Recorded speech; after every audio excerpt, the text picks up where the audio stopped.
భారత రాజ్యాంగాన్ని ఆమోదించి 74 సంవత్సరాలు పూర్తి చేసుకున్న సందర్భంగా ఎమ్మెల్యే రాచమల్లు శివప్రసాద్ రెడ్డి పాత బస్టాండ్ వద్ద ఉన్న డాక్టర్ బిఆర్ అంబేద్కర్ విగ్రహానికి పూలమాలలు వేసి ఘనంగా నివాళులర్పించారు.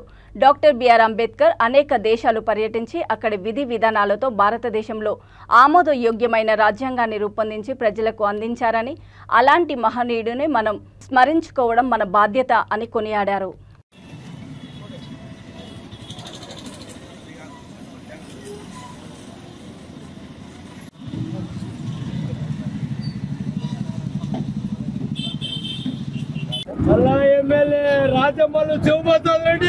రాజ్యాంగాన్ని ఆమోదించుకొని నేటికి 74 సంవత్సరాలు.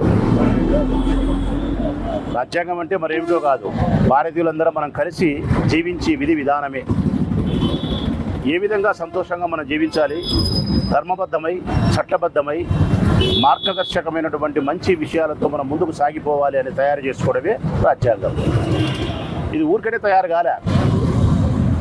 దాదాపుగా ప్రపంచంలో అనేక దేశాలను పర్యటించిన తర్వాత ఆ మహానుభావుడు అంబేద్కర్ గారు అక్కడుండే వారి రాజ్యాంగంలోని అనేక మంచి విషయాలను వెలికి తీస్తూ మరికొన్ని విషయాలను వీరి యొక్క మేధా సంపత్తి తయారు చేసి, ఇదిగో మనం ఈ విధంగా జీవించాలి, ఈ విధంగా మనం ముందుకు సాగిపోవాలని చెప్పి తయారు చేసిన రాజ్యాంగమే.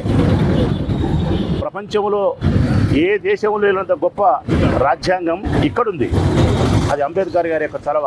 అందుకు కారణం ఈ దేశం ప్రతి భారతీయులు కూడా అనేక రకాల హక్కులను ఇచ్చింది, స్వేచ్ఛనిచ్చింది, స్వాతంత్రాన్ని ఇచ్చింది. గొప్పగా జీవించడానికి అన్ని రకాలైనటువంటి స్వాతంత్రాన్ని ప్రసాదించింది ఈ రాజ్యాంగం. అదేవిధంగా దేశానికి మనమేం చేయాలి, మన బాధ్యత నిర్వర్తించాలనేది కూడా రాజ్యాంగంలో పొందుపరిచింది. దేశం మనకిచ్చే హక్కులను స్వీకరిస్తాం, ఈ దేశం కోసం మన బాధ్యతలను సక్రమంగా నిర్వర్తిస్తాం. ఇదే భారతీయ రాజ్యాంగం.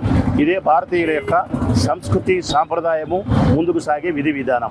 దీన్ని తయారు చేసినటువంటి ఆ మహానుభావునికి ఘనమైన నివాళులు అర్పిస్తూ హృదయపూర్వకంగా నమస్కరిస్తూ సెలవు.